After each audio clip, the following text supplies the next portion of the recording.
금년이 종교개혁 500주년이라고 합니다. 그래서 많은 교계에서도 행사와 또 집회들이 있는 것으로 알고 있는데, 종교개혁의 모토는 말씀으로 돌아가자였습니다. 로마 카톨릭 교회가 하나님의 말씀에서 떠나 있었기 때문에 많은 종교 개혁자들이 말씀으로 돌아가자라고 하였고, 그래서 우리가 믿는 이 개신교회가 만들어지게 된 것인데요. 이 말씀으로 돌아가자라는 운동은 어떤 윤리나 도덕적인 운동이 아니었습니다. 우리가 그렇게 생각하면 안 됩니다. 오늘날 우리가 흔히 듣는 교회 갱신 운동, 교회 개혁 운동이라고 하는 운동들은 대부분 어떤 도덕적인 문제, 윤리적인 문제에 집중하고 있는 것을 보게 되어지는데, 이 종교개혁의 말씀으로 돌아가자라는 것은 1차적으로 교리적인 개혁이었습니다. 다시 말해서 로마 카톨릭이 하나님의 말씀을 왜곡하고 또 혼합하고, 교회의 전통과 유전, 또 교황의 권위와 사제의 성례를 하나님의 말씀과 동등한 위치 혹은 그 이상의 위치에 올려놓게 됨으로써 교리적인 타락이 일어난 것입니다. 그래서 하나님의 말씀을 어그러뜨리는, 변질시키는 그러한 타락이 일어날 때에 그것에 따라서 윤리적인 타락, 교회의 부패나 이런 것들도 나타나게 된 것입니다. 그러므로 오늘날 한국교회 역시 말씀으로 돌아가자라고 할 때는 진짜 말씀으로 돌아가는 것이 먼저이라는 것입니다. 다시 말해서 개혁과 갱신이라고 하는 것도 우리가 말씀으로 먼저 돌아갈 때에 일어나게 되는 줄로 믿습니다. 자, 그러면 우리가 말씀으로 돌아가자 하는데 제일 먼저 돌아가야 할 말씀이 저는 있다고 생각합니다. 그게 뭐냐면 바로 주일 성수에 대한 말씀입니다. 한국교회가 주일 성수를 회복하지 않으면 부흥이 결단코 일어날 수가 없습니다. 이 주일 성수에 대한 말씀을 오늘 나누고자 하는데, 여러분들이 오늘 말씀을 들으시다가 주일 성수가 얼마나 우리의 신앙의 근간이 되는 중요한 것인지 여러분들이 깨닫게 되실 것이고, 또 이것이 한국교회 부흥과 얼마나 밀접한 관계를 갖는지 여러분들이 아시게 될 것입니다. 자, 그러면 여러분, 주일 성수는 뭘까요? 주일 성수는 뭘까요?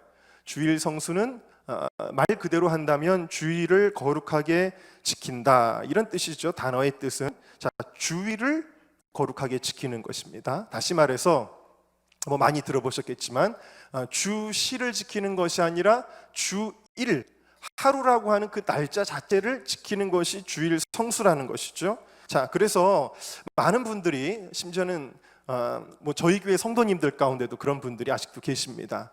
주일날 오전에 주일 대예배를 드리면 내가 주일 성수를 했다라고 아주 편안하게 생각하시는 분들이 꽤 많이 계시는데, 이것은 굉장한 착각입니다.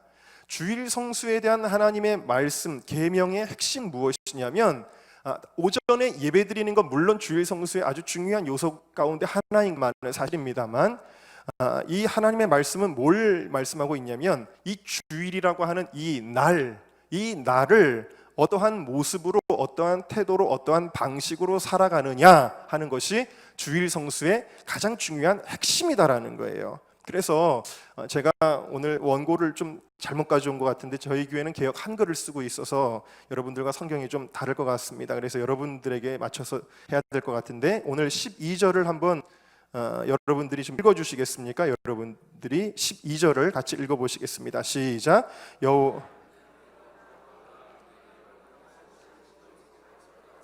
네, 역시 조금 단어가 다릅니다만 어쨌든 마지막에는 안식일을 지켜 거룩하게 하라, 거룩하게 지키라 그랬습니다.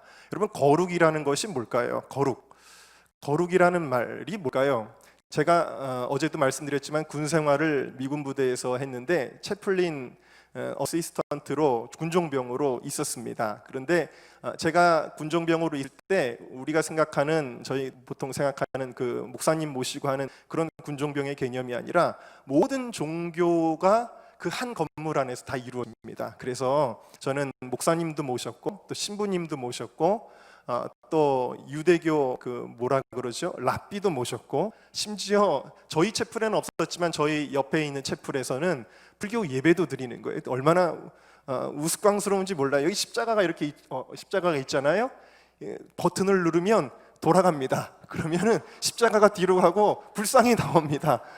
그게 지금도 아마 있을 거예요. 용산에 그 메인 포스트라는 채플에는 그렇게 돼 있습니다. 어쨌든 간에 여러 종교를 제가 다 보게 되었는데 그 천주교에서 예배드리는 거 미사죠. 미사 드리는 거를 저는 그때 처음 자세히 보게 되었습니다. 그런데 천주의 예식은 정말 사람의 눈으로 보기엔 좀 신비로움이 있었습니다. 사제들은 저처럼 이렇게 양복만 입고 껄렁껄렁하게 이러는 법이 없죠. 다 멋있는 옷을 입고요, 뭔가 반짝이는 것도 있고 머리에 뭐 이렇게 큰 모자 같은 것도 쓰고요, 그리고 무슨 봉 같은 것도 들고 다닙니다. 그리고 인사도 뭐 여러분 뭐 할렐루야 뭐 이런 거 아닙니다. 경박스럽죠. 그분들이 생각할 때는 그분들은 아주 좀 멋있게 인사합니다. 뭐 예를 들면은 뭐 여러분들에게 주의 은혜가 임할 줄로 믿습니다. 그럼 여러분들도 뭐 목사님에게도 주님의 평화가 뭐 이런 거 한단 말입니다. 신비롭잖아요. 안 그런가요, 여러분?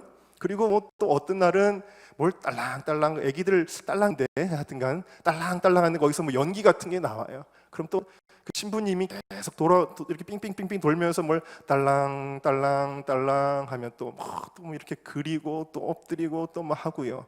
또 제가 TV에서 보니까 얼마 전에 저도 연회에서 목사 안수식을 봤는데 제가 목사 안수를 받을 때보다 지금은 좀 더 뭔가 좀 신비롭게 하긴 했더라고요, 보니까. 근데 천주교회에서 사제들 서품할 때 혹시 보셨나요, 여러분? 저는 얼마 전에 처음 봤는데 어떻게 하냐면 이제 신부로 뭐 안수를 받는 건가? 제가 용어는 잘 모르겠습니다. 그러면은 그 후보생들이 다 바닥에 엎드리더라고요. 보셨나요? 대자로 엎드려가지고 누워 있어요. 누워 있으면 또 거기 또 사제들이 가가지고 또 뭘 이렇게 뭘 뿌리고 뭐 이렇게 기도를 해주고 뭐 이러는 아주 신비로운 것이 있는데, 세상 사람들은요, 아니 믿는 사람들도 뭔가 그런 걸 볼 때 거룩하다라고 그렇게 느낄 수 있다는 거죠. 여러분들이 생각하는 거룩은 과연 무엇일까요? 어떤 말투, 복장, 그리고 어떤 풍김, 그런 것들이 거룩일까요? 이 거룩이라는 말의 히브리어는 코데시라고 하는데, 이 코데시라는 말의 뜻은 구별하다, 다르다라는 뜻을 가지고 있습니다. 그러니까 여러분, 오늘 우리들이 그리스도인이 되어 세상으로부터 구별되었다라는 것은 세상 사람들과는 뭔가 다른 가치관을 가지고 다르게 생각한다라는 것이죠. 또 세상 사람들과는 다른 말과 행동, 삶의 방식을 가지고 살아간다라는 것인 줄로 믿습니다. 달라야 되는데 안 다르면 뭔가 문제가 있다라는 것입니다. 자, 그렇기 때문에 주일, 다시 말해서 안식일을 거룩하게 지킨다라는 것은 뭐냐면, 월화수목금토 주일이 있는데 주일만큼은 월요일부터 토요일까지 살던 것과는 뭔가 달라야 된다라는 거예요. 단순히 예배만 드린다고 해서 달라지는 것이 아니라 그날 하루 동안에 달라야 되는 그런 하나님의 그런 명령들이 있는데요. 이 주일에 대한 많은 하나님께서 주시는 계명들이 있습니다. 이사야 58장에 보니까 만일 안식일에 내 발을 금하여 내 성일에 오락을 행치 아니하고 안식일을 일컬어 즐거운 날이라, 여호와의 성일을 존귀한 날이라 하여 이를 존귀 여기고 내 길로 행치 아니하며 내 오락을 취 아니하며 사사로운 말을 하지 아니하면 내가 여호와 안에서 즐거움을 얻을 것이다. 그러니까 몇 가지만 정리하면, 안식일에는 매매를 하지 말아라, 세상의 길로 가지 말아라. 그러니까 세상의 길로 가지 마는 거에 대해서는 뭐 동창회를 간다거나, 예를 들어 우리는 결혼식이 있어도 주일에 결혼식이 있으면 미리 가서 좀 더 부조도 많이 하고 신앙을 지켜야 되는 것이 우리들의 모습이라는 것이죠. 또 유흥과 오락을 삼가야 됩니다. 산으로 들로 놀러 가는 날이 아니라는 것이죠. 또 언행을 삼가 조심해야 된다. 그래서 주일에는 연예인 얘기 같은 거, 세상적인 이야기들, 그런 시시콜콜한 얘기들, 그런 거 하지 말고 그날만큼은 우리의 말하는 것도 좀 구별해야 된다라고 성경은 그렇게 이야기하고 계시는데, 여러 가지 안식일에 대한 계명이 있는데 그 중에서도 단연 핵심되는 계명이 있습니다. 그게 뭘까요? 이날 하루는 일해야 된다라는 게 있어요. 그게 뭐냐면 바로 일하지 말라라는 것입니다. 일하지 말라라는 거예요. 몽땅 이 하루는, 그러니까 오전에 예배 드리는 시간에만 가게 문 닫고 있다가 예배 끝나면 가게 가서 가게 문 열고 이래도 되는 게 아니라 주일, 이 하루만큼은 아예 일을 하지 말아라 라는 겁니다. 일하지 말라 그래서 제가 아까 유대교도 제가 섬겼다 그랬잖아요. 유대교인들은요, 딱 안식일이 되면 금요일 밤부터 안식일인데 그 의자 배치를 다시 해야 됩니다. 유대인들이 많지 않았기 때문에 한쪽 구덩이에서 이렇게 예배를 드렸습니다. 그러면 자기들이 의자 옮겨야 되잖아요. 근데 손가락 까딱을 안 하더라고요, 정말. 저희 카투사들이 그걸 다 옮겨주고 그렇게 했었는데, 그 사람들은 어떤 육체적인 활동을 일하지 않는 걸로 생각해서 그것을 금하는 걸 통해 어떤 율법주의적인 행동들을 보여줬는데, 성경이 말하는 본연의 일하지 말라는 의미는 나의 생업, 나의 먹고 사는 문제, 내 삶의 어떤 이익을 위해서 일하는 행위를 말하는 것이죠. 자, 성경은 일하지 말라고 말씀하는 거예요. 그래서 오늘 말씀에도 제7일은 너의 하나님 여호와의 안식인즉 너와 내 아들이나 딸이나 내 남종이나 내 여종이나 심지어는 가축들까지도 일시키지 말아라 라고 그렇게 강조를 하고 있고요. 또 심지어 성경은 안식일에 일하면 어떻게 하라 그랬을까요? 죽이라 그랬습니다. 여러분, 구약에서 죽이라고 하는 여러 가지 죄들이 있죠. 우상숭배, 살인, 간음, 동성애, 여러 가지가 있습니다. 그런데 이렇게 죽여야 되는, 사실 여러분 주일 성수 안 하면 죽인다. 그러면 오늘날 교회에 몇 분이나 남아 계실지 모르겠습니다만, 그래서 우리가 이거는 그냥 상징적인 말씀인가 보다 하고 굉장히 가볍게 여기잖아요. 어쨌든 간에 구약 말씀은 하나님이 그냥 허공에 협박하시는 분 아니실 텐데 죽이라 그랬어요. 출애굽기 31장 14절에서 17절에 보니까 너희는 안식일을 지킬지니, 그러면서 그날을 더럽히는 자는 죽일지며 무릇 그날에 일하는 자는 그 백성 중에서 그 생명이 끊쳐지리라. 그러면서 무릇 안식일에 일하는 자를 반드시 죽일지니라. 하나님 그렇게 말씀하셔요. 또 출애굽기 35장 2절에도 보니까 무릇 이날에 일하는 자를 죽일지니 그랬어요. 예레미야 17장에 보니까 안식일에 일하면 내가 그들 가운데 불을 내릴 것이다. 그런 말씀도 있어요.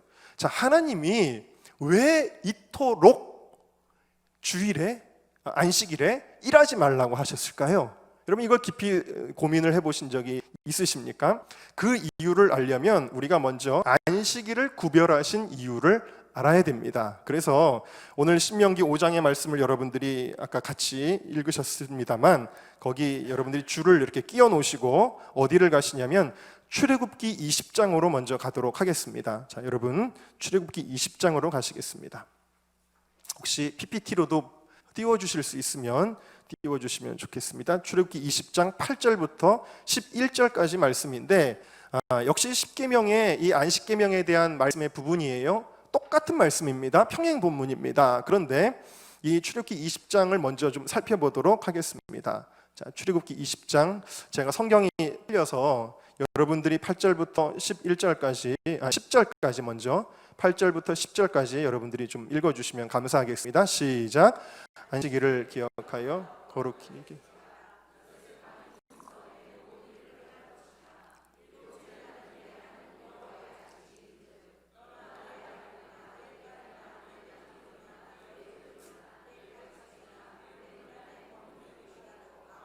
네, 여기까지요. 자, 맨 마지막에 보니까 역시 아무 일도 하지 말라 그랬습니다. 그러면 아무 일도 하지 않은 이유에 대해서 11절이 설명을 하고 있는데 우리 11절을 같이 읽어보겠습니다. 시작.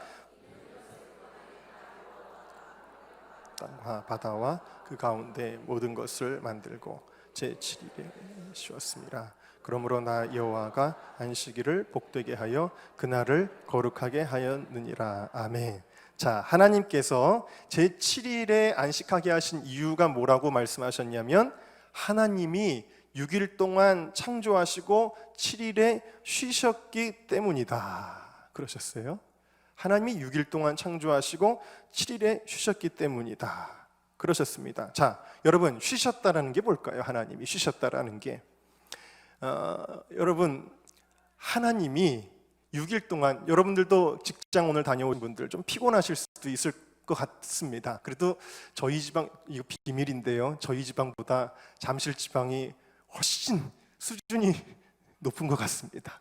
왜냐하면 저희 지방 웨슬리 성회가 지난 주일에 있었는데 이제 그 어느 교수님이 오셔서 웨슬리 성회를 인도해 주셨습니다. 그런데 다들 은혜를 받으셔서 다들 이렇게 눈을 감고 은혜를 음미하시더라고요. 그리고 나중에 사회 보시는 목사님이 나오셔서 진지하게 오늘 하나님의 은혜가 너무 충만해서 우리 관악서 지방 우리 성도님들이 한 분도 주무시지 않고, 그러니까 성도들이 다 웃었어요. 네, 그랬으면 좋겠는데 하시면서 또 다시 얘기하셨는데, 그래도 여러분들도 아무리 그래도 또 직장 다녀오시고 오늘 일 열심히 하신 분들은 피곤하실 거예요. 네, 피곤하실 거고 또 눈꺼풀이 내려가실 수도 있을지 모릅니다. 네. 그런데 우리 몸이라고 하는 게 한계가 있잖아요. 일을 열심히 하면 뭐 해야 돼요? 쉬셔야 됩니다. 쉬셔야 됩니다. 그러면 우리 하나님도 얼마나 많이 만드셨어요. 지구도 만드셨고 또 산도 만들고 강도 만들고 바다도 지으시고 또 고래, 물고기, 또 짐승들, 또 심지어 또 사람도 만드시고 정성스럽게 사람도 만드시고 또 우주도 만드셨잖아요. 우주도, 그 광대한 우주도 만드셨으니까 여러분, 하나님 6일 동안 창조하시느라고 피곤하셨죠? 네? 어떻게 생각하세요? 6일 동안 피곤하시니까 7일째에 쉬신 거 아닌가요, 여러분? 여러분, 하나님이 쉬셨다라는 의미가 과연 무엇일까요? 그것은 하나님이 만든 세상은 더 이상 손댈 것 없이 완벽하시다라는 뜻입니다. 제가 그림을 조금 잘 그리는 편인데, 어렸을 때 이렇게 학교에서 만화 같은 거 이렇게 그림을 그리면 친구들이 막 몰려와가지고 와, 잘 그렸다 막 그랬습니다. 그러면서 나도 한 장 그려줘 막 그런 친구들이 있었는데, 제가 그림을 열심히 정성스럽게 딱 그려가지고 아이들 보여주면 꼭 이런 친구가 있었어요. 어떤 친구가 있었냐면, 와 멋있다 그러면서 자기가 또 펜을 들어가지고 내가 분명히 그림 다 그렸는데 눈썹을 더 칠한다든지 헤어스타일을 더 이렇게 좀 더 이렇게 변화시킨다든지 자기 깐에는 자기가 도와주려고 그러는지 모르는데, 저 기분이 좋았을까요? 별로였을까요? 별로였어요. 왜? 내가 그린 그림인데 와가지고 오히려 망치는 거예요, 그림을. 물론 이것이 적절한 예는 아니지만 여러분, 하나님이 창조를 마치셨습니다. 6일 동안에 이 세상과 우주를 지으셨는데, 그런데 이거 부족하네. 아이고, 지구가 1년에 365일을 이렇게 하고 또 이렇게 자전, 공전 이렇게 해야 되는데 이게 잘 안 맞네. 이걸 좀 수정해야 되겠는데, 또 봄에는 꽃이 피고 여름에는 또 뭐 이렇게 잎이 무성하고 가을엔 열매 맺어야 되는데 아이고 이게 시간이 잘 안 맞네 뭐 이런다든지, 강이 위에서 아래로 흘러야 되는데 아래에서 위로 흐르는 게 있으니까 이걸 댐을 다시 만들어서 펌프로 내려보내야 되겠네. 여러분, 사람의 도움이 필요한 창조였을까요? 아니죠, 여러분. 하나님의 창조는 그대로가 완벽한 줄로 믿습니다. 그래서 사람이 손댈 것이 없다, 인간이 더 이상 손댈 필요가 없다. 왜냐하면 하나님조차도 손댈 필요가 없기 때문이라는 거예요. 믿으십니까? 네. 그렇기 때문에 일하지 말라는 핵심적인 개념을 주신 이유는 하나님 창조의 완벽함, 일하지 않음으로써 하나님은 완전하신 분이십니다. 창조주 하나님은 완벽하신 분이십니다 라는 것을 인정하고 그것을 선포하는 날인 줄로 믿습니다. 그러므로 안식일에는 뭐만 하는 거예요? 안식일에는요, 일할 필요는 없고 오직 한 가지만 합니다. 온 지구와 세계와 자연 만물 그리고 우리를 창조하신 그 하나님을 찬양하는 것입니다. 마치 우리가 오늘날을 찬양하듯이 주님의 높고 위대하심을 같이 찬양할까요? 내 영혼이 찬양하네. 주님의 높고 위대하심을 내 영혼이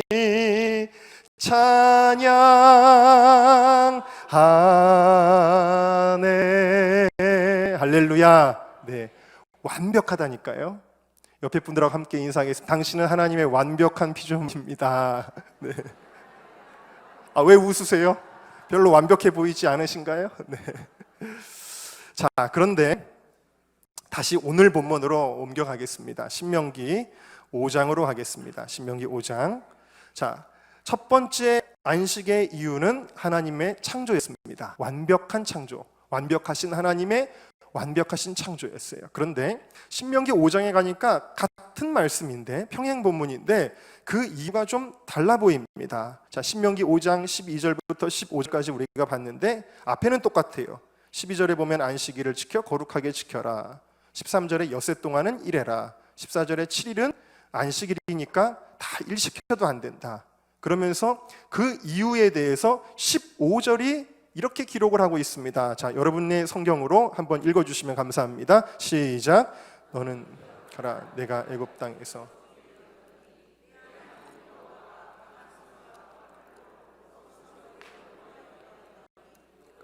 너희 하나님 여호와가. 아멘. 자, 출애굽기 20장에서는 창조하시고 쉬셨다라는 것이 이유였는데, 여기 신명기 5장에서는 왜 하나님이 안식일을 지키라고 말씀하셨죠? 너희를 애굽 땅에서 인도하여 내었기 때문이다 라는 거예요. 자, 애굽에서 건져낸 것과 안식일은 도대체 무슨 상관이 있길래 이와 같이 하나님이 말씀을 하셨을까요? 자, 다시 창조 얘기를 하겠는데요, 하나님이 완벽한 창조를 하셨는데, 하나님의 창조가 완벽하다면 오늘날 이 세상에는 질병도 없고 사고도 없고 슬픔과 우울함도 없고 그리고 사망도 없어야 됩니다. 그런데 오늘 우리가 살아가는 이 세상에는 이런 것들이 너무나 많고 우리는 고통 가운데 신음하다가 사망을 향해 달려가는 그런 존재가 되었습니다. 여러분, 하나님의 완벽한 창조가 원래 이랬을까요? 자, 하나님이 완벽한 창조를 하시면서 그 완벽한 창조가 유지되기 위한 조건을 하나 다셨습니다. 그게 뭐냐면 너희는 이 모든 것을 다 누려라. 나의 창조를 누리라는 것입니다. 그런데 단 한 가지, 이 선악을 알게 하는 나무의 실과를 먹지 말아라. 그리하면 정녕 죽으리라 말씀하셨어요.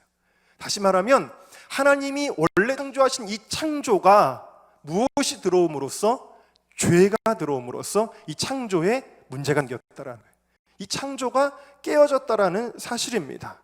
하나님이 창조하신 세상을 타락시켰습니다. 그래서 인간이 사망 가운데 저주와 문제, 다시 말하면 병균이 우리 몸에 들어오면 기침을 하든지 열이 나든지 결국 목숨을 잃든지 한 것처럼, 이 병균이 들어오면 죄의 증상, 이 병의 증상들이 나타나는 것처럼 죄가 인간 세상에 들어옴으로 말미암아 그 병의 증상들이 이 우리가 살아가는 창조의 세계 가운데 나타나게 되었고 우리는 죄와 사망의 노예로 살아가게 되었습니다. 다시 말하면 하나님의 창조는 하나님과 우리가 인격적으로 사랑하며 교제하는 것이 창조였는데, 그 창조가 깨지면서 가장 큰 문제가 생긴 것은 하나님과 우리가 분리되었다라는 사실입니다. 우리가 죄로 인하여 죽게 되었다. 죄의 삭은 사망이다라는 겁니다. 자, 이 깨어진 하나님과의 관계, 생명을 잃어버린 우리, 구원을 잃어버린 우리들이 인간의 심성 속에는 어떤 것이 있냐면, 내가 무언가를 해서 노력을 해서 다시 그 하나님의 구원의 경지에까지 나아가고자 하는 그러한 어떤 심성을 우리는 가지고 있어요. 그래서 예수님께 나왔던 사람들의 질문이 이런 식입니다. 누가복음 18장에 보니까 어떤 관원이 물어 가로되, 선한 선생님이여, 선하다는 건 착한 일 많이 하는 사람이라는 거죠. 내가 무엇을 하여야 영생을 얻으리까? 어떤 행위에 대한 겁니다. 누가복음 10장 25절에도 어떤 율법사가 일어나 예수를 시험하여 가로되, 선생님, 내가 무엇을 하여야 영생을 얻으리까? 하나님을 모르는 사람들이 영생의 문제를 해결하기 위해 하는 것이 뭐냐면, 우리의 행위를 통해서 내가 뭔가를 해서 다시 하나님께로 나아가야 되겠다라고 하는 생각을 갖게 되어지는 것입니다. 그래서 구원을 받으려면 우리 마음속에는요, 우리의 마음속에 있던 이 종교성이라고 하는 것은 내가 뭘 해야 될 것 같습니다. 착한 일을 많이 하면 구원받지 않을까? 돌을 닦거나 고행을 하면 구원받지 않을까? 혹은 돈을 내거나 어떤 의식을 치르면 구원받지 않을까? 제가 어떤 교회 갔다 깜짝 놀란 적이 있는데 회개 헌금이라는 걸 하더라고요. 그러니까 죄는요, 여러분, 주님 앞에 우리가 십자가 보혈 의지하여 회개하고 용서받는 건데 헌금을 하더라고요. 이게 잘못된 거거든요, 분명히. 네, 헌금은 우리의 감사의 표현인데, 그런데 내가 무슨 돈을 많이, 여러분, 이런 마음 저도 옛날에 든 적이 있어요. 죄를 짓고 나면 교회 가서 화장실 청소를 했습니다. 그러면 하나님이 더 죄를 잘 용서해 주실 것 같아서. 네, 그런 경우도 있었는데, 사람의 마음에 내가 뭘 해야 될 것 같은 그런 마음. 미션이라고 하는 영화를 보면은 동생을 죽인 그 주인공이요, 자기의 그 죄책감을 견딜 수 없어서 죄의 문제를 해결하고자 뭘 하냐면 엄청나게 많은 짐들을 어깨에다가 짊어지고 그 폭포를 올라가는 장면, 여러분 기억나시죠? 그게 뭐냐면, 인간은 뭔가를 괴롭게 함으로 말미암아 자기의 어떤 구원의 문제를 해결하려고 하는 그런 심성을 가지고 있다라는 거예요. 그래서 세상의 모든 종교들이 공통적으로 행위의 종교다라는 겁니다. 대표적인 예가 불교인데요, 우리나라 불교계에서 가장 성인으로 추앙받던 성철 스님이, 이분이 여러분 잘 아시기, 많이 들어보셨겠지만, 이분이 해탈, 우리가 말하는 구원이죠, 해탈에 이르기 위해서 뭘 하셨냐면 16년 동안 생식을 하셨습니다. 저는 오늘 식사 대접을 너무 잘 받았고 어제도 잘 받았습니다만, 생식만 하셨습니다. 풀만 드신 거예요. 하실 수 있겠어요, 여러분? 16년 동안 생식만 했고요, 그 다음에 10년 동안 자기 주위에다가 철조망을 쳐놨습니다. 그리고 그 철조망 바깥으로 한 번도 나가지 않고 거기서 돌을 닦았습니다. 사람들은 이 사람 대단한 사람이다, 야 성인이다, 아까 말씀드린 것처럼 세상 사람들의 거룩의 기준은 그런 데 있기 때문입니다. 야 대단한 사람이다. 그리고 8년 동안 뭘 했냐면 장좌불화를 했습니다. 제가 훈련소에 처음 갔을 때 거기서 보니까 잠잘 때 외에는 어디 기대지 못하게 하더라고요. 장좌불화라고 하는 거는 눕지 않는다라는 거예요. 근데 심지어 잠잘 때조차도 눕지 않습니다. 앉아 있는 거예요. 앉아서 자야 됩니다. 이 장좌불화를 무려 몇 년을 했냐면 8년 동안 했습니다. 그러니까 여러분 대단하잖아요. 엄청나게 노력을 한 사람이 그 성철스라고 하는 분입니다. 그런데 이렇게 힘들게 돌을 닦았음에도 불구하고 생을 마감할 때 이런 시를 남겼죠. 여러분 많이 들어보셨겠지만 제가 한번 다시 읽어드립니다. 생평기광 남녀군 하니 일평생 남녀 무리를 속여 미치게 했으니 미천 죄업 괴수미라. 그 죄업이 하늘에 미쳐 수미산보다 더 크구나. 과수미라 그랬군요. 활함 아비 한만단이여 산채로 불에 아비 지옥으로 떨어지니 한이 만갈래나 되고 일륜토홍 괴벽산이로다. 한 덩이 붉은 해가 푸른 산에 걸려 있구나. 쉽게 말하면 야 허무하다, 나 지옥 가는구나, 그 고백을 한 것입니다. 아무리 많은 선행과 고행과 혹은 공로를 쌓는다고 해도 죄는 없어지는 것이 아닙니다. 구원은 죄의 문제를 해결해야만 하는데 이러한 방법으로는 죄가 없어지는 것이 아닙니다. 그리고 죄가 없어지지 않으면 이 사람은 하늘나라에 들어갈 수가 없어요. 왜? 죄는 천국에 못 들어간다라고 계시록 21장에 무엇이든지 습된 것이나 가증한 일 또는 거짓말하는 자는 결코 그리로 들어오지 못한다 라고 말씀하기 때문입니다. 그래서 하나님 나라에 들어가려면 우리에게 의가 필요합니다. 의. 근데 이 의에는 두 가지가 있어요. 첫 번째로는 행위의 의라는 것이 있습니다. 행위의 의. 이 행위의 의는 뭐냐면 한 번도 죄를 짓지 않는 상태. 원래 하나님이 우리를 그렇게 지으셨죠. 그러니까 우리는 행위의 의로 부끄러움이 없는 존재였어요. 원래는 그런 존재였는데 인간이 교만해져서 또 이걸 먹으면 하나님처럼 될 수 있다라고 할 때 하나님처럼 되고 싶은 마음에 그 선악을 알게 하는 나무의 실과를 먹은 거예요. 다시 말하면 인간이 교만해져서 하나님처럼 되려 할 때에 하나님이 그들에게 첫 번째로 주신 것은 율법이었습니다. 율법은 뭐냐면 하나님의 성품, 너희들이 하나님처럼 될 수 있다고 했지, 이것을 지켜봐라 라는 거예요. 자, 여러분 질문을 해볼까요? 질문을 드려볼까요? 여러분, 우리가 율법을 지키면 하나님 나라에 들어갈 수 있습니까? 네? 라고 제가 여쭤보면 여태까지 신앙교육을 많이 받으셨기 때문에 아예 안 되죠 라고 대답하시겠지만 로마서 10장 5절이 이렇게 말씀합니다. 모세가 기록하되 율법으로 말미암는 의, 행위의 의죠. 율법으로 말미암는 의를 행하는 사람은 그 의로 살리라 그랬어요. 자, 분명히 율법으로 말미암는 의를 행하는 사람은 그 의로 살리라 그랬습니다. 그런데 우리가 의로워질 수가 있나요? 아닙니다. 그 이유는 율법을 다 지키면 우리는 분명히 구원을 받는 것은 사실인데 그럼에도 불구하고 로마서 3장 20절에 율법의 행위로 그의 앞에 의롭다 하심을 얻을 육체가 없나니 율법으로는 죄를 깨달음이니라. 로마서 3장에 기록한 바 의인은 없나니 하나도 없으며 깨닫는 자도 하나님을 찾는 자도 없고 다 치우쳐 한 가지로 무익하게 되고 선을 행하는 자는 없나니 하나도 없도다.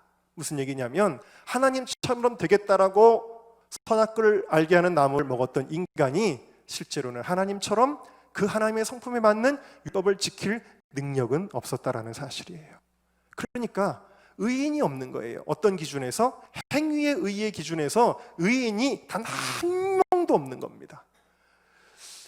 저희 장인어른은 원래 천주교인이셨는데 얼마 전에 교회에 나오십니다. 남의 일이니까 별로 안 깊은가 봐요. 네.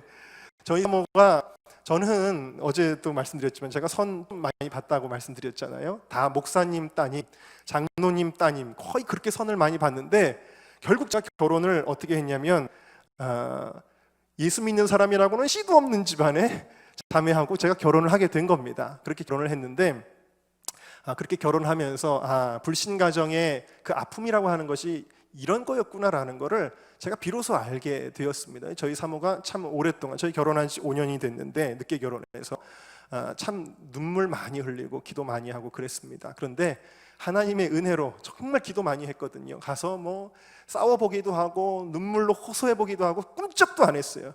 저희 장인어른이 충청도 분이신데 장인어른 교회 사위가 그래도 목사인데 교회 한번 가셔야죠. 그럼 그럼 무슨 뜻이에요?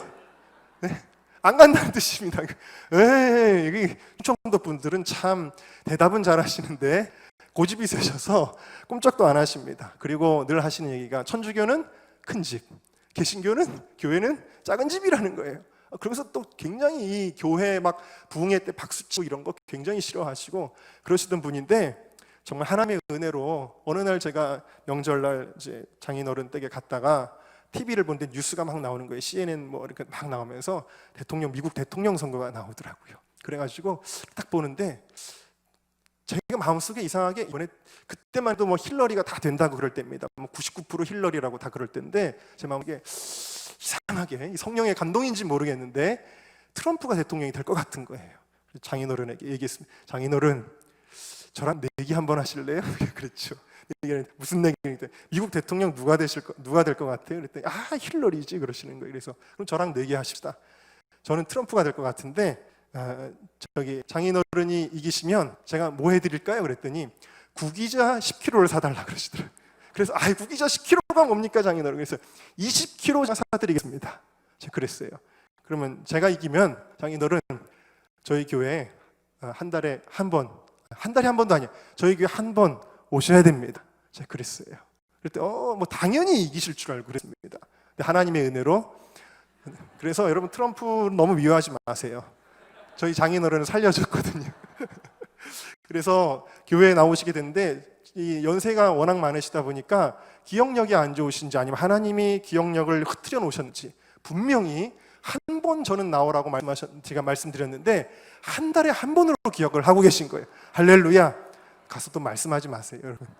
어쨌든 그래서 한 달에 한 번 나오시다가 요즘에는 은혜를 받으시고 격주에 한 번 나오시고 지난번에는 전교인 수련회를 따라가셨는데 저녁에 부흥 집회를 했습니다. 그런데 사위한테 안수기도를 받으셨습니다.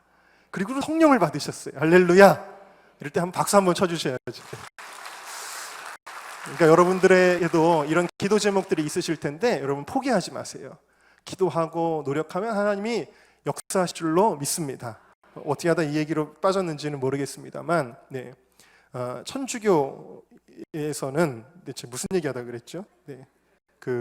하여튼 율법의 의로는 교황, 우리 장인어른이 교황을 그렇게 존경하셨습니다. 교황은요 거의 신으로 하는 거예요. 신으로. 그 사람은 전혀 죄라는 것과는 상관이 없을 거라고 생각을 하시더라고요, 진짜. 그래서 뭐 교황 온다 그러면 또 나가서 광화문에 가서 보려고 그러시고요. 또 집에도 이렇게 사진 같은 것도 막 있으시고 그랬거든요.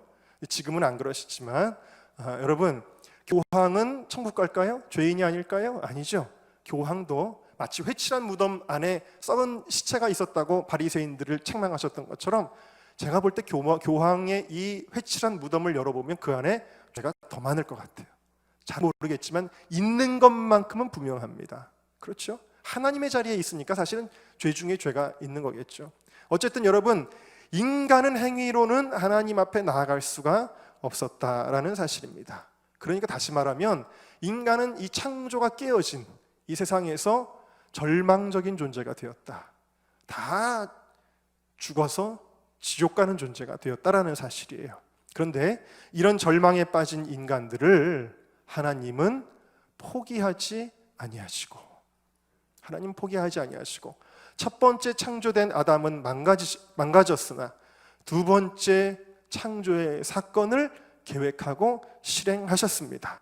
로마서 3장에 보니까 이제는 율법 외에, 율법 말고라는 뜻이죠, 하나님의 한 의의가 나타났으니 율법과 선지자들에게 증거를 받을 것이라. 구약의 율법과 모든 구약의 선지자들이 사실은 한 분 대신 누군가를 예표하고 있었다라는 거예요. 그분이 누구냐? 곧 예수 그리스도를 믿음으로 말미암아 모든 믿는 자에게 미치는 하나님의 의인이 차별이 없느니라. 할렐루야. 여러분, 이제는 이 의의는 뭐냐면 자격의 의의라는 거예요. 자격의 의의. 말하자면 저는 잠실지방에도 다 저에게는 거의 대부분이 선배 목사님들이시고 한데, 그냥 목사님이 저를 불러주셔서 제가 이 자리에 서는 거거든요.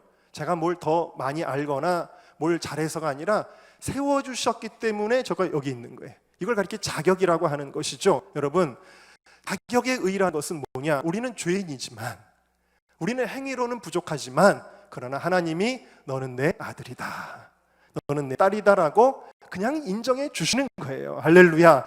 그래서 하나님 나라에 들어갈 수 있습니다. 어떤 사람에게? 예수 그리스도를 믿는 자에게 주시는 의이다 라고 말씀하고 있는 줄로 믿습니다.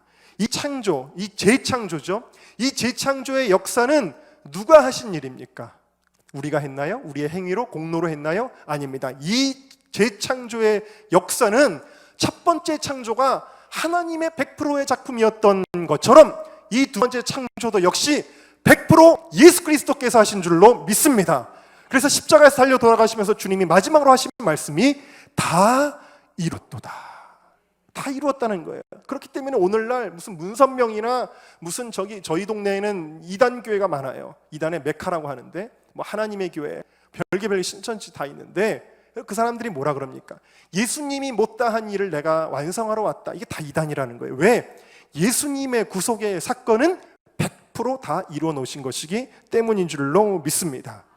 여러분, 이것을 예수님이 십자가 지시고 우리의 죄값을 다 해결하시고 부활하셔서 우리에게 영원한 생명을 마련해 놓으신 이 사건을 이스라엘의 역사 속에서 예표하신 사건이 무엇이냐? 그것이 바로 출애굽이라는 거예요. 이것은 이스라엘의 단순한 역사가 아니라 죄로 인하여 죽을 수밖에 없는 죄의 종되었던 우리들을 십자가의 구속으로 건져주셔서 그 죄와 사망의 권세에서 우리를 빠져나오게 해주셔서 하나님 나라로 인도해 주시는 하나님의 역사를 이스라엘의 역사 가운데 주님께서 보여주신 사건인 줄로 믿습니다. 예수 그리스도의 구속사이다라는 거예요. 누가 이루신? 예수님이 이루신 것이다. 그렇기 때문에 여러분, 내가 한 것이 아니라 주님이 하신 것을 가리켜 우리는 그것을 아까 우리가 찬양에서 불렀듯이 은혜라고 하는 것입니다. 은혜. 기독교는 은혜의 종교라는 거예요. 종교 개혁자들의 또 다른 모토가 뭐냐면 솔라 그라시아, 오직 하나님의 은혜. 천주교가 왜 잘못된 겁니까? 예수를 믿는 믿음도 얘기는 하는데 행위를 얘기하는 거예요. 착한 일 많이 해야 되고 어떤 성례전을 받아야 되고 행위들을 이야기하는 거예요. 그렇기 때문에 그 타락한 교리로부터 종교개혁이 일어나게 된 것이죠. 그래서 여러분, 오늘 우리들에게 주시는 이 의의는 바로 하나님의 은혜다. 에베소서 2장 8절에서 9절에도 너희가 그 은혜를 인하여 믿음으로 말미암아 구원을 얻었나니 이것이 너희에게서 난 것이 아니다. 이것은 다 하나님의 선물이다. 여러분, 오늘 이 밤에도 하나님의 선물 꼭 받아가시길 주의 이름으로 축원합니다.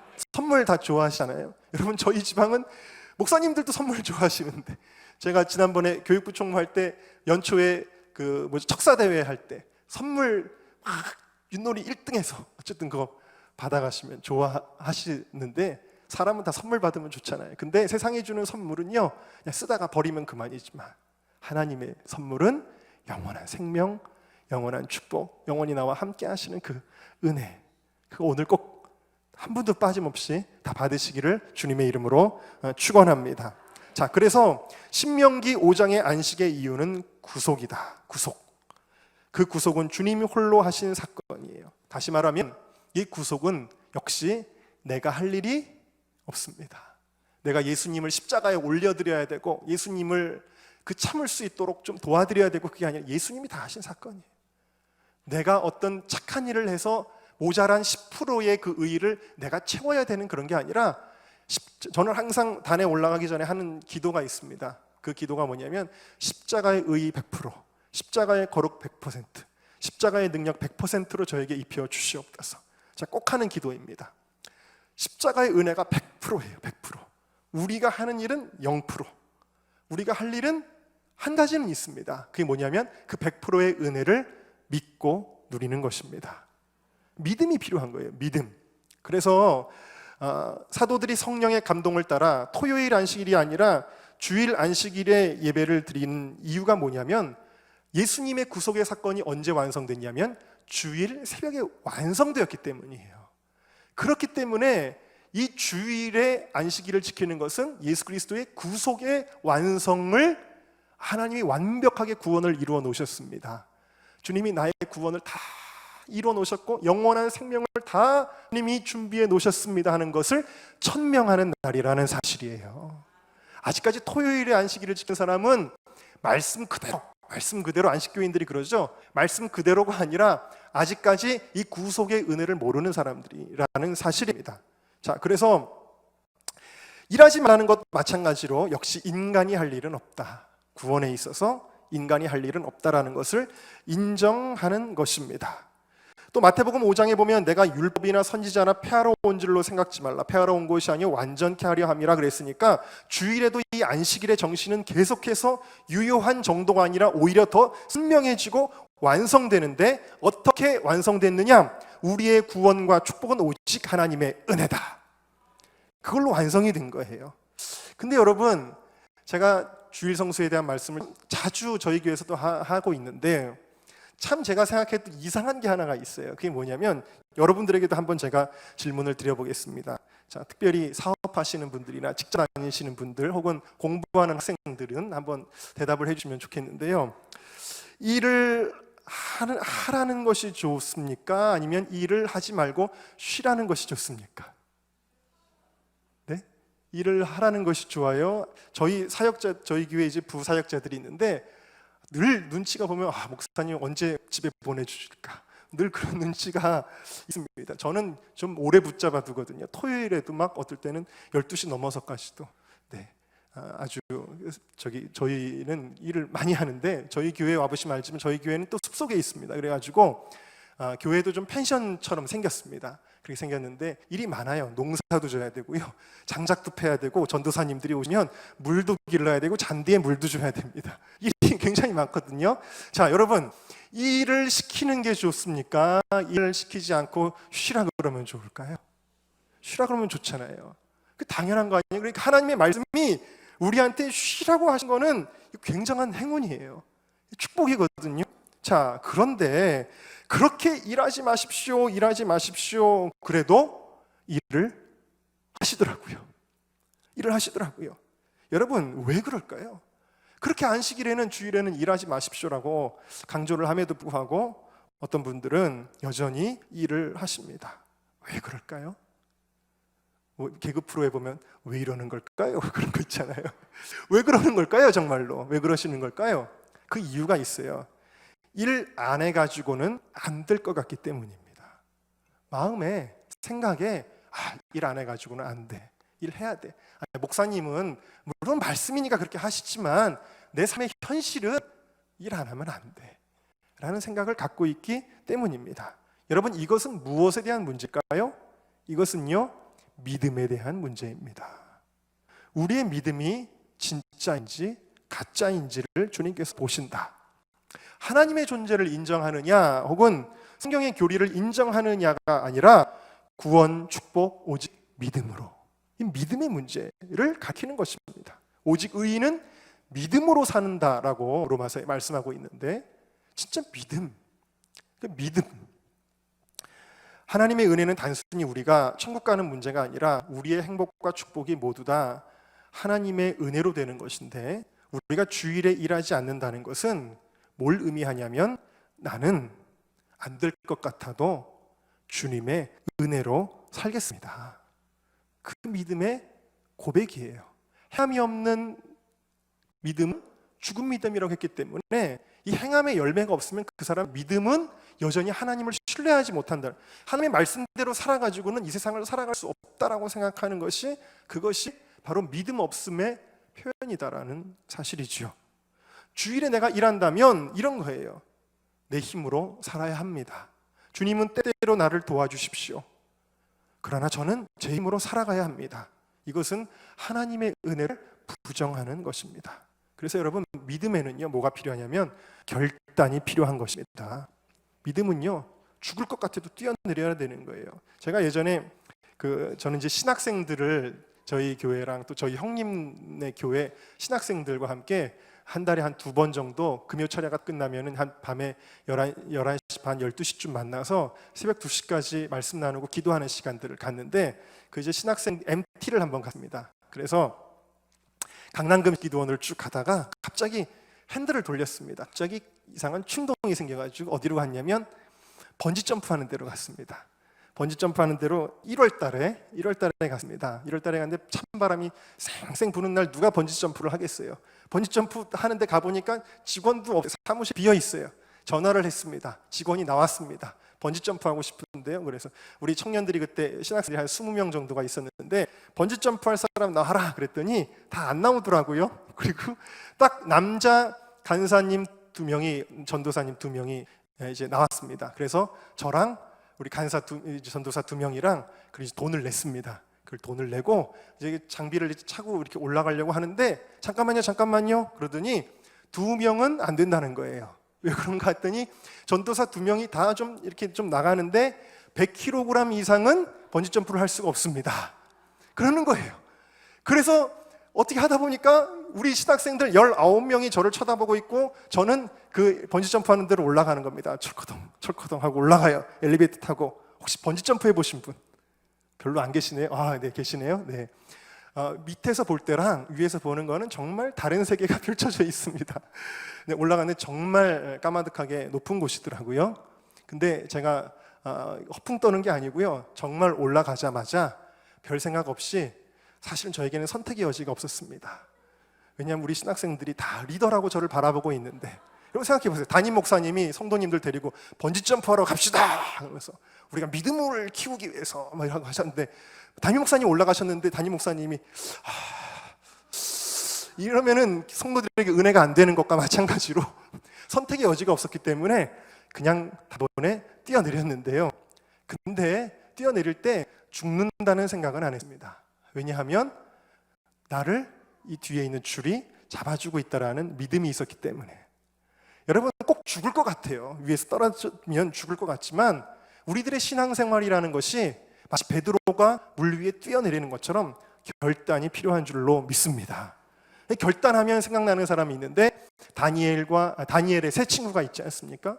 그들의 모습을 통해 이 주일 성수에 대한 우리의 결단을 이렇게 정리를 해보자 하는 첫 번째, 함께 따라할까요? 따라해 주시겠습니까? 하나님이 책임지신다. 그냥 입술로만 하지 말고 정말 믿음으로 다시 한번 고백합니다. 하나님이 책임지신다. 여러분, 주일 성수하면 손해볼 것 같지만 하나님이 책임져 주신다라는 거예요. 당장 눈앞에는 손해보는 것처럼 보일 수도 있겠죠. 그러나 주일 성수하면 하나님이 책임져 주시고요, 어려워질까 봐 일하면 일할수록 적어도 하나님이 간섭하는 사람이라면 그 사람은 점점 더 어려워지게 되어져 있습니다. 저희 성도님 가운데도 그렇게 제가 주일에 좀 문 닫으셨으면 하는 분들이 계시는데 잘 못하시는 분들이 있어요. 그런데 그분들이 계속 어려워요. 그래서 제가 무슨 생각했냐면, 어차피 어려우실 거면 차라리 주일 성수 잘 하시지. 제가 그런 생각할 때가 너무 많고요. 그리고 제가 금년 초에 받은 말씀은, 하나님이 이스라엘 백성이 그 안식년에 그 뭐죠? 그 희년에 땅 그거 안 그 뭐죠? 그 쉬게 안 하면 하나님이 적국에게 이걸 넘기셔가지고 강제로라도 휴식하게 하시는 그 말씀을 보면서 우리 성도님들 가운데 이 안식 못 하시는 분들 하나님이 언젠간 강제로라도 시키시겠구나 이런 생각을 한 적이 있었습니다만 여러분 또 이런 분들도 계세요. 어떤 경우에는 저희 지방의 어떤 목사님도 사실 그런 말씀을 하시더라고요. 성도들의 삶을 몰라서 그런다. 얼마나 힘들고 어려운데 주일 성수하기는 쉽지 않기 때문에 주일 성수하라고 그렇게 설교하면 안 된다 그러시는 거예요. 그러면서 본인은 굉장히 포용력이 있으신 것처럼 말씀을 하셨지만 여러분 주일 성수에 대한 말씀을 드리면 성도님들의 마음 가운데도 목사님 뭘 너무 하시는 거 아닙니까? 먹고 살기가 얼마나 어려운데 이렇게 생각하실 수도 있을지 몰라요. 그러나 정말 축복 받으시려면 믿음의 결단을 하시기를 주님의 이름으로 축원합니다. 믿음이 안 생기면 그렇게 생각하실 수 있지요. 당장 죽을 것 같기 때문입니다. 강요할 수는 없습니다. 그러나 정말 멋지게 다니엘의 친구처럼 우리가 이 풀무불에 들어갈 텐데 하나님이 우리를 건져 주실 것입니다. 믿음으로 고백하는 거예요. 저는 주일날에는요 한 번도 공부도 해본 적이 없습니다. 왜냐하면 공부, 집안 숙제하는 것도 홈워크잖아요. 일하는 거잖아요. 그래서 공부 안 했습니다. 그래도 제가 그렇게 공부를 못하지는 않았고 공부를 뭐 해서 어려움을 당한 적은 없었습니다. 딱 한 번 주일날 공부한 적이 있었는데 졸업고사를 볼 때 공부를 너무 바빠서 못했는지 그래서 주일날 할 수 없이 다음날 월요일이 시험이라 해서 공부를 했는데요 월요일날 시험 보고 다 떨어졌습니다. 제가 할렐루야 했어요. 제가 주님 제가 잘못했습니다. 그리고 2차 시험, 3차 시험에서 붙어가지고 다행히 졸업은 제가 하게 되었는데 국민일보에 보니까 역경의 열매라는데 그 국회의원 이엠이라는 분의 간증이 나오더라고요. 이분이 어렸을 때 어느 정도로 주일 성수를 철저하게 했냐면 교회 갈 때 버스 요금 내는 것도 돈 쓰면 안 되는 걸로 생각해가지고 걸어갔대요. 아주 먼 길을 버스 타고 가야 되는 교회를 걸어서 시골길을 걸어서 갔대요. 그리고 교회를 가면은 반주할 사람이 없어가지고 혼자 반주를 다 하는데 대예배, 학생 예배, 저녁 예배, 헌신 예배 뭐 모든 반주를 다 했대요. 그리고 그 한여름 무더위에 교회까지 서너 번 왔다 갔다 한 적도 굉장히 많았는데 기도하는 내용도 이제 아직은 어리니까 하나님 저 좋은 대학 가게 해주세요 이렇게 기도를 했다고 합니다. 그때 그의 어머니께서 아주 철저하게 교육을 시켰던 분인데 먼저 그의 나라와 그의 의를 구해라. 그리하면 너희에게 이 모든 것을 더하시리라는 이 말씀으로 네가 하나님 앞에 충성하면 순종하면 하나님이 너를 복 주실 거야. 요즘 학부모들 가운데 오히려 자녀들의 신앙생활 저희 성도님 가운데 한 분이 권사님 가운데 그런 분이 계셨습니다. 실제로 아이가 중고등부 때 교회 활동을 열심히 하니까 너 그렇게 해가지고 대학 가겠어? 대학 갈 때까지는 교회 가지 마 그러셨대요. 그래가지고 이 아이가 교회를 가고 싶은데 못 간 거예요. 못 갔는데 나중에 졸업하고 나서 대학 들어가고 나서 교회 가라 그랬더니 그때는 이미 교회 안 가겠다라는 거예요. 그래가지고 이 권사님이 나중에 얼마나 그걸 후회하시면서 저한테도 눈물로 회개하시면서 제가 그때 잘못했습니다. 그러면서 목사님 우리 아들을 위해서 기도해 주세요. 얼마나 기도 부탁을 많이 했는지 모르고 작년에 이분이 그 암으로 소천하셨는데 마지막으로 유언을 남기셨습니다. 아들에게 너는 그래도 아버지가 유언을 남기니까 주일에는 꼭 교회를 가도록 해라. 그래서 그 아버지의 유언으로 다시 그 아들이 교회에 출석하고 있습니다. 근데 어쨌든 이 어머니는 철저하게 주일 성수를 가리키고 교회 봉사를 그렇게 시켰습니다. 그런데 아주 시골이었대요. 시골이기 때문에 과외도 못 받고 뭐 그런 아무리 좋은 대학 가는 거는 거리가 멀었는데도 어느 날 예배 시간에 철야기도 시간에 목사님이 오병이어에 대한 기적을 말씀하시는데 그 어린아이가 예수님 말씀에 순종해서 물고기 2마리 보리떡 5개를 드렸을 때 역사하신 분은 예수님이시다. 그러니까 내가 할 일은 그냥 순종만 하면 된다. 그런 믿음이 확 오면서 이건 내 몫이 아니구나. 주님 몫이구나. 나는 내 몫만 다 하자. 그러면서 열심히 동급생들은 대학 가기 위해서 또 주일에도 학교에 나와서 자율학습을 하라고 막 학교에서도 그러는데 그 압박이 심해졌지만 역시 주일날 성가대, 학생회, 대예배, 헌신예배 반주하느라고 주일날 더 평소보다 바쁘게 보냈는데 그 간증의 마지막에 이렇게 써 있습니다. 결국 나는 주위의 부정적인 예상을 뒤집고 모교 개고 이래 최초로 서울대에 입학한 학생이 됐다. 할렐루야. 여러분, 하나님이 책임져 주시는 거예요. 남들 10시간 공부할 거 1시간만 해도 더 좋은 지혜를 하나님이 주시는 줄로 믿습니다. 자, 그러나 두 번째로 우리 함께 따라해 주시겠습니까? 그리 아니하실지라도 말씀대로 살겠다. 여러분, 그렇구나, 주일 성수 잘하면 하나님이 복 주시는구나, 꼭 그걸 계산해서가 아니라 그리 아니하실지라도, 정말 손해본다고 할지라도, 그런 인간관계에 좀 어려움과 손해를 본다고 할지라도, 혹은 물질적인 손해를 본다고 할지라도 온전히 주일 성수하는 여러분들이 다 되시기를 주님의 이름으로 축원합니다. 하나님이 채워주시지 않아도 여러분, 예수님 때문에 손해 한번 보는 것도 영광이 아니겠습니까? 예수님 때문에 망해보는 것도 영광이 아니겠습니까? 저희 작은 형님은 어렸을 때 태권도를 되게 열심히 다녔습니다. 혼자 자기가 다닌다 그래 태권도 다니는데 처음에 하얀 띠부터 노란 띠, 그 다음에 빨간 띠 뭐 이런 거 되잖아요. 그리고 이제 그 승단을 하려면 국기원이라는 데를 가야 되는데, 국기원을 언제 가냐면은 주일날 가는 거예요. 근데 형님이 딱 거기서 누가 뭐라 그러지도 않았는데 국기원 안 가고 그냥 태권도를 거기서 그만뒀어요. 초등학교 한 몇 학년, 저희가 맨날 형님이랑 저랑 중간에 있는 그 작은 형님 맨날 놀렸어요.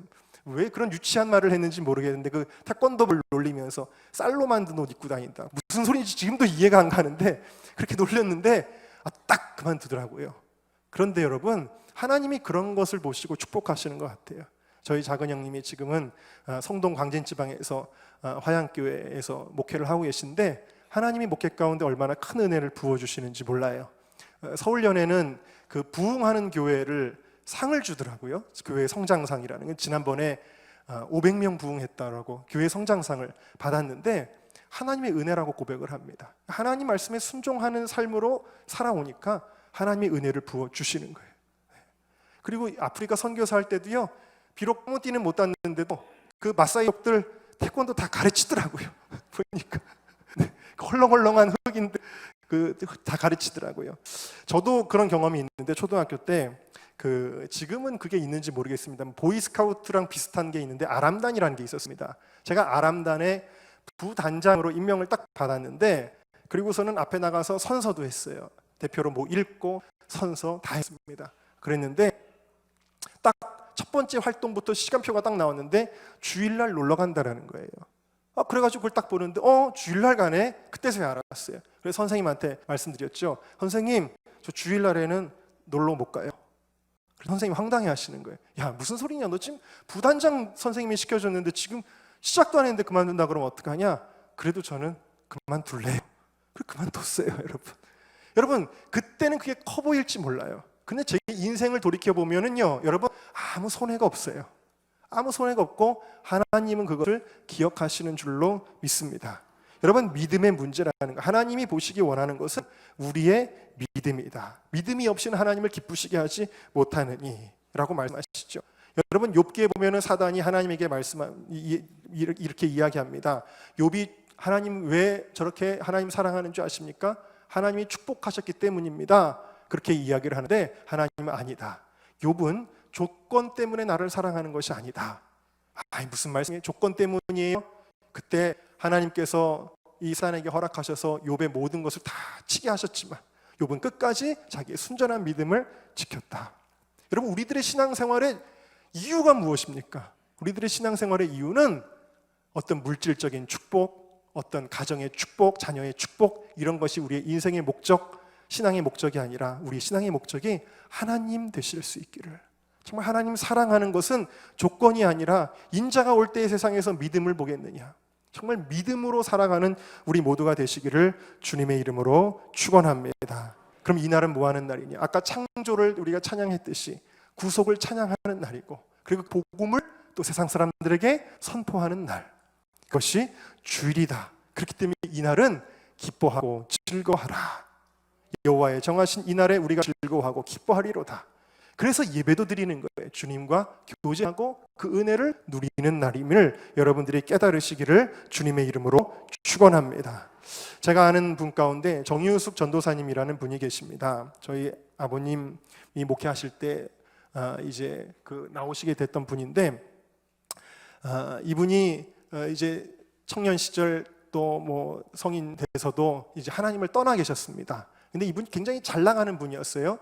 박사학위도 있으셨던 것 같고 영어를 아주 잘해서 미국 대사관에 통역도 하고 아주 중요한 위치에 있으셨던 분인데, 이분이 그렇게 잘 나가던 분인데 백혈병에 걸리셨습니다. 그래서 백혈병에 걸리는 바람에 이제 어렸을 때 믿었던 그 하나님 앞에 회개하고 돌아오게는 되었는데요, 의사는 이제 소망이 없다라고 이야기하고 아주 절망적인 상황이었습니다. 그런데 이분이 회개의 눈물로 나날을 기도하면서 회개하고 있었는데, 어느 날 밤에 병실에서 참 신비로운 체험을 하게 됩니다. 그게 뭐였냐면, 병실에서 갑자기 병실의 어두운 구석 한 곳에 갑자기 빛이 딱 비추더니 예수님의 모습이 보이는데, 패션 오브 크라이스트에서 봤던 그 예수님의 그 처참한 모습보다도 더 처참한 모습으로 예수님이 막 채찍에 맞은 그 모습으로 피를 막 흘리고 계신 것이 눈에 보이더라는 거예요, 병실에서.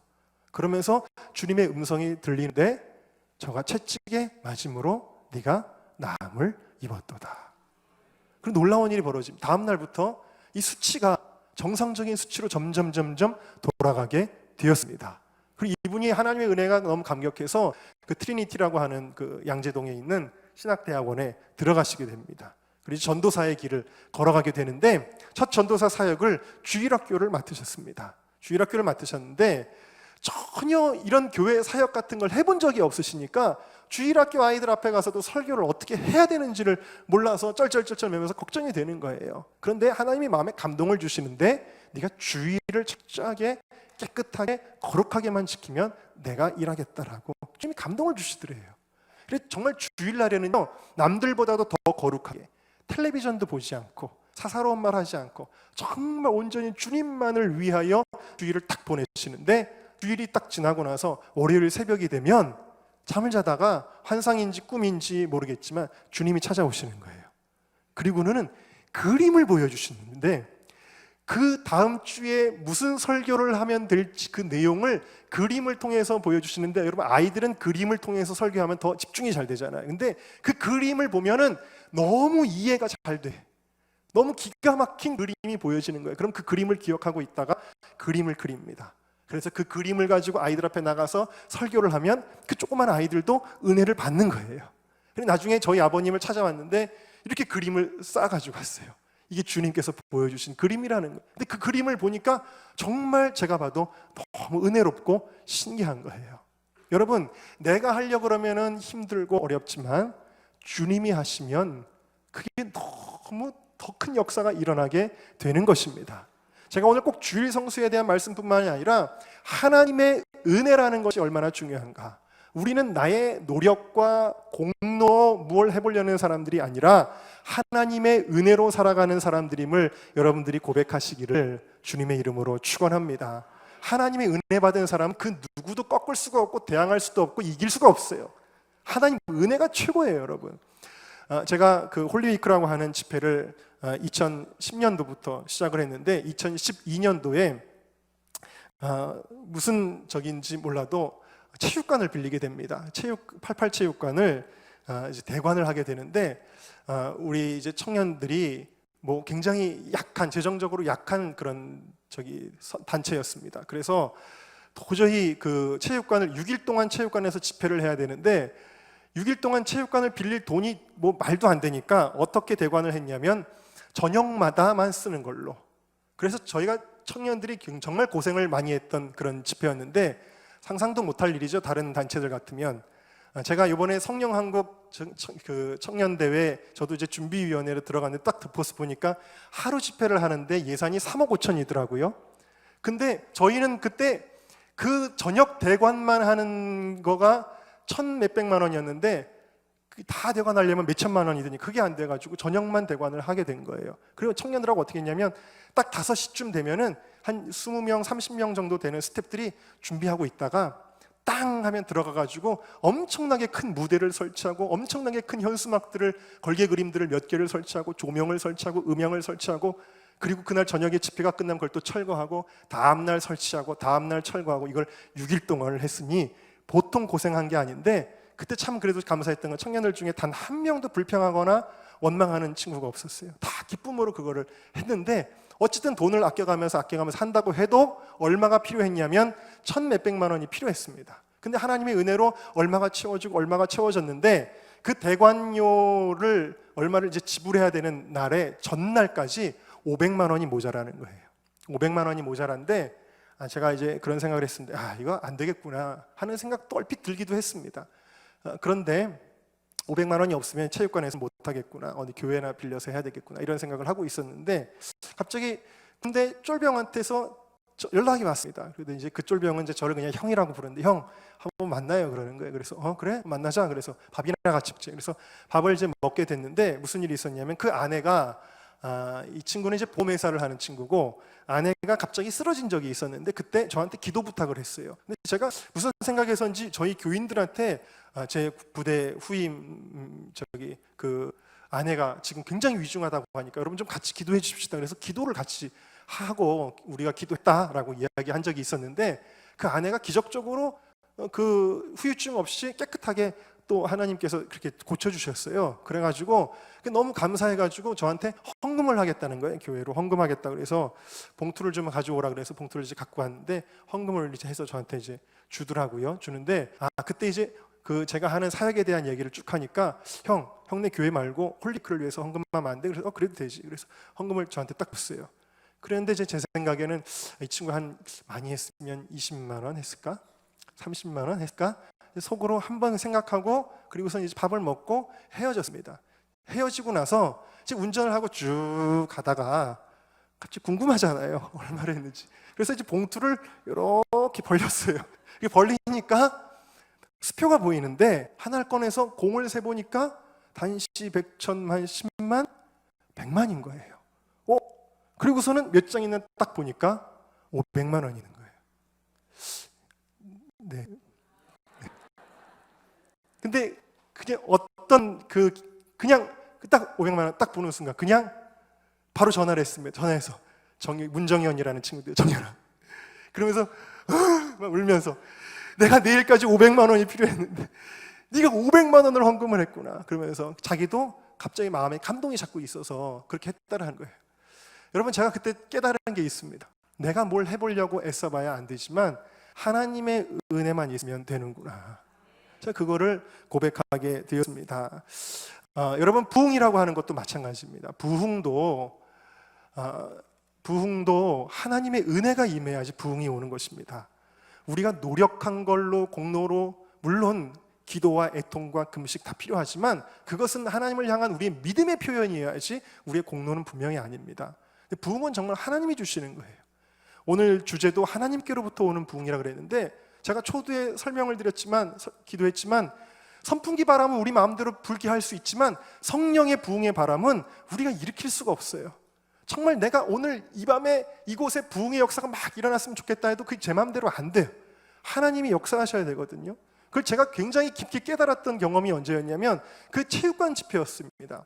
그 체육관 집회를 아주 고생스럽게 했는데 마지막 날 강사분이 제가 굉장히 존경하고 좋아하는 목사님인데 이상한 그날따라 말씀이 좀 이상하셨습니다. 이상한 팝송 얘기하시고 그러다가 싱겁게 끝나셨습니다. 제가 굉장히 마음에 실망을 했고요. 그리고 그날은 그렇게 많이 참석하지도 않았었습니다. 마지막 날 제일 기대했는데 마지막 날 너무 싱겁게 집회가 끝났습니다. 그래도 어떻게 해요? 그래도 이제 집회를 이제 축도가 끝났고 마무리를 하고 마지막 찬양하면서 이제 사람 거기 참석했던 분들이 체육관을 빠져나가고 있었습니다. 빠져나가고 있었는데 반 이상이 빠져나가고 있었는데 갑자기 앞에서 찬양을 부르고 있는 저에게 정말 태어나서 처음 느낀 하나님의 임재가 갑자기 확 임하는 거예요. 언제요? 6일 집회 다 끝나고 마지막 폐회송 사람들 한 반 이상 빠져나갔는데 그때 갑자기 성령의 임재가 확 오는 거예요. 그래서 찬양을 마무리를 하고 거기 아직 남아 계시는 분들에게 우리 기도를 한 번만 더 해줬으면 좋겠습니다. 그렇게 이야기를 했어요. 그리고선 기도를 시작했는데 여러분 웨슬리 지금 기념성이지만 웨슬리의 그 일기에도 보면은 웨슬리의 부흥의 역사들에 보면은 사람들이 회개할 때 막 땅바닥에 엎어지고요, 쓰러지고 그리고 막 떼굴떼굴 구르고 눈물바다가 되고 그런 일들이 막 있었잖아요. 근데 그런 거는 책에서나 봤던 일인데 그날 밤에 반이 빠져나간 무슨 그 자리에서 부흥이라는 게 있어요. 근데 갑자기 그 자리에서 하나님의 부흥이 임하셨습니다. 사람들이 엄청나게 통곡을 하면서 울면서 기도를 하고 병 고침의 역사들도 일어나고 은사가 막 나타나고 그리고 정말 막 쓰러짐의 역사들도 막 나타나고 그런데 제가 그때 하나님이 하시는구나. 하나님이 하시는구나. 그것을 깨닫게 되었습니다. 오늘 감리사님이 감신대 저도 함께 영성 수업을 감리사님과 함께 섬기고 있는데요. 제가 그때 기분을 최근에 한번 또 느낀 적이 있습니다. 그게 언제였냐면 감리교 신학대학교 학생들 영성 기도회 때였습니다. 2학년 아이들을 데리고 어느 교회에서 집회가 수련회가 있었는데 MT가 있었는데 저는 사실 다른 프로그램은 관심이 없었습니다. 제가 앞에서부터 사회는 쭉 봤지만 앞에 무슨 뭐 강연 무슨 또 장기자랑 이런 관심이 없었어요. 오직 한 가지 기도회 때 우리 아이들이 하나님을 인격적으로 만났으면 좋겠다. 우리 감신 아이들이 사실은 굉장히 불쌍한 아이들이에요. 너무 인본적인 사상이 이게 많이 들어가가지고 하나님과의 이런 인격적인 만남을 다 잃어버린 학생들이 너무 많아요. 너무 불쌍해요, 그 아이들이. 불쌍하고 애통하는 마음으로 그냥 부분적으로 금식하면서 준비를 했는데 제 바람과는 다르게 앞에 순서들이 너무 늘어졌어요. 길어졌어요. 그래서 장기자랑이 끝날 때쯤 되니까 이미 학교 측에서는 너무 늦었다고 집이 먼 학생들은 돌아가라 그랬어요. 돌아가서 200명 아들 중에 한 100명도 안 남은 것 같아요. 다 돌아갔어요. 그리고 한 100명 정도가 남아있는데 시간이 너무 늦었기 때문에 기도회를 할 수가 없겠구나. 그냥 마무리 기도 한 번만 해야 되겠다. 그 생각을 했습니다. 그래서 제가 준비한 기도문을 학생들과 한번 읽고요. 그리고 이제 다 같이 한번 기도하겠습니다라고 주여 한번 하고 기도합시다 했던 거예요. 여러분 도저히 은혜가 막 역사가 일어날 수 있는 환경이나 조건이 아니에요. 왜냐? 말씀을 듣다가 기도를 한 것도 아니고 무슨 찬양을 깊게 부르다가 기도를 한 것도 아니고요. 바로 전까지 장기자랑하다가 그것도 장기자랑도 너무 길어져가지고 아주 지칠 대로 지쳐있는 상태에서 주여 한번 하고 기도합시다 하는데 무슨 기도의 불이 일어나요. 그런데 우리 감리사님이 증인이세요. 갑자기 하나님께서 아이들에게 기도를 시키시는 거예요. 근데 아이들이 땅바닥에 엎드려져가지고 막 통곡을 하면서 기도를 하는데 제가 이런 생각을 했습니다. 이상하다. 왜 애들이 이렇게 기도를 하지? 왜 이렇게 지금 하나님의 은혜가 임재가 나타나고 있지? 그러는 거예요. 정말 나중에 그걸 마무리를 안 했으면 아마 밤새 기도할 기세였어요. 아이들이 밤새 기도할 기세였는데 그래가지고 이제 기도회를 그냥 한번 기도만 하고 그냥 끝내려고 그랬는데 도저히 그게 안 돼서 목사님들 다 나오시라 그래서 안수기도를 다 하고요. 그 기도회를 생각한 것보다 훨씬 더 오래 하게 되고 그리고 감신대가 참 그래서는 안 되는데 아이들이 그렇게 기도하는 경험이 처음이었다라고 고백하는 그런 학생들도 사실은 많이 있었고요. 그리고 그런 임재 역사가 나타났고 지난번에 1학년 할 때도 마찬가지로 또 한 번 그런 임재 역사들이 또 나타났어요. 이상하다. 그랬어요. 집에 가면서도 하나님 이상해요. 오늘 왜 이래 어떻게 된 거죠? 이상한데요. 하나님이 한 가지를 저에게 마음속에 감동으로 주셨는데 그것은 애통함을 하나님이 받으셨다. 그러니까 여러분 우리의 공로와 행위는 하나님이 그건 대단하게 여기지 아니하시고 한 가지를 원하시는데 그건 주님을 향한 우리의 사랑, 사모함, 애통함 그것을 하나님 믿음 그것을 하나님 받으시는 거예요. 그래서 하나님이 그걸 보시고 자격 없는 우리들에게 자격 없죠. 방금 전까지 레크전 했는데 무슨 자격이 있어요? 그런데 하나님이 자격 없어요. 누군가가 우리 교수님들 가운데 우리 감리사님 비롯해서 애통하면서 아이들을 불쌍히 여기는 그 마음들을 하나님이 받으셔서 또 학생들 가운데도 그런 학생들이 있었겠죠. 그 애통함을 받으셔서 하나님의 은혜가 임한 것입니다. 네. 오늘 이 자리에도 그리고 우리 잠실 지방에도 모든 교회 위에도 다른 것 없습니다. 우리가 구할 것은 우리는 실패자입니다. 우리는 힘이 없습니다. 여러분 도대체 어떻게 부흥을 다시 일으킬 수 있습니까? 텅텅 비어가는 중고등부, 주일학교, 청년부 어떻게 다시 일으킬 수 있습니까? 별짓을 해봐도 안 되잖아요. 그리고 별짓을 해볼 힘도 없잖아요. 더 많은 기도가 필요한 이 시대에 누가 그렇게 기도하지도 않잖아요. 다시 하나님의 은혜를 구하는 처절한 우리의 애통함과 기도와 무엇보다도 그럼에도 불구하고 하나님의 은혜면 됩니다라는 믿음으로 나아가는 저 여러분 모두가 되시기를 주님의 이름으로 축원합니다.